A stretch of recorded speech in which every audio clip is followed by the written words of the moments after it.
Hello everyone, আসসালামু আলাইকুম। সকলকে ফাতিমা 360 চ্যানেলে স্বাগত জানাই। আপনারা যারা আমার চ্যানেলে নতুন তারা অবশ্যই চ্যানেলটিকে সাবস্ক্রাইব করে দিবেন। আজকে চলে আসলাম আপনাদের সামনে নতুন একটি ভিডিও নিয়ে। আজকের ভিডিওর বিষয় হচ্ছে প্রাথমিকের পঞ্চম শ্রেণীর বৃত্তি পরীক্ষার রেজাল্ট প্রকাশিত হয়েছে এইমাত্র।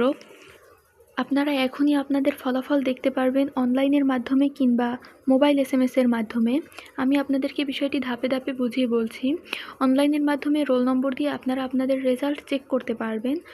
অনলাইনে রেজাল্ট দেখার সবচেয়ে সহজ ও অফিসিয়াল মাধ্যম হলো IPEMIS পোর্টাল। প্রথমে ভিজিট করুন অফিসিয়াল ওয়েবসাইট IPEMIS.dpe.gov.bd/scholarship রেজাল্ট অথবা dpe.gov.bd। পরীক্ষার সন সিলেক্ট করুন, অর্থাৎ আপনার সন্তান যে বছর বৃত্তি পরীক্ষা দিয়েছে ওই সন সিলেক্ট করুন। শিক্ষার্থীর রোল নম্বর সঠিকভাবে ইনপুট দিন এবং সাবমিট বাটনে ক্লিক করলেই আপনারা আপনাদের প্রাপ্ত ফলাফল দেখতে পাবেন। এছাড়াও আপনারা এসএমএসের মাধ্যমেও রেজাল্ট জানতে পারবেন। মোবাইল এসএমএসের মাধ্যমে আপনাদের রেজাল্ট চেক করার নিয়মটি আমি বলে দিচ্ছি। ইন্টারনেট কানেকশন যদি না থাকে আপনার বাসায় অথবা সার্ভার ডাউন থাকলে আপনারা এই পদ্ধতি ব্যবহার করতে পারেন। যে কোনো মোবাইল অপারেটর থেকে মেসেজ পাঠিয়েও রেজাল্ট জানা যাবে।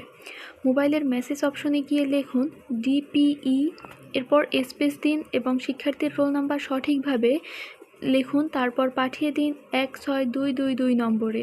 উদাহরণস্বরূপ আমি এখানে একটি দেখিয়ে দিচ্ছি। DPE লিখে স্পেস দিবেন এবং আমি রোল নাম্বারটা বলছি 123456, অর্থাৎ আমি এখানে উদাহরণস্বরূপ একটি সংখ্যা দিয়ে বুঝিয়েছি। লিখে সেন্ড করুন 16222 নম্বরে। ফিরতি এসএমএসে আপনার ফলাফল চলে আসবে।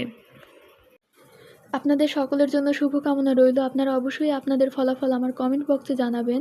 ভিডিওটি ভালো লাগলে অবশ্যই লাইক করবেন এবং আমার চ্যানেলটি সাবস্ক্রাইব করে আমার সাথেই থাকবেন। ধন্যবাদ সবাইকে।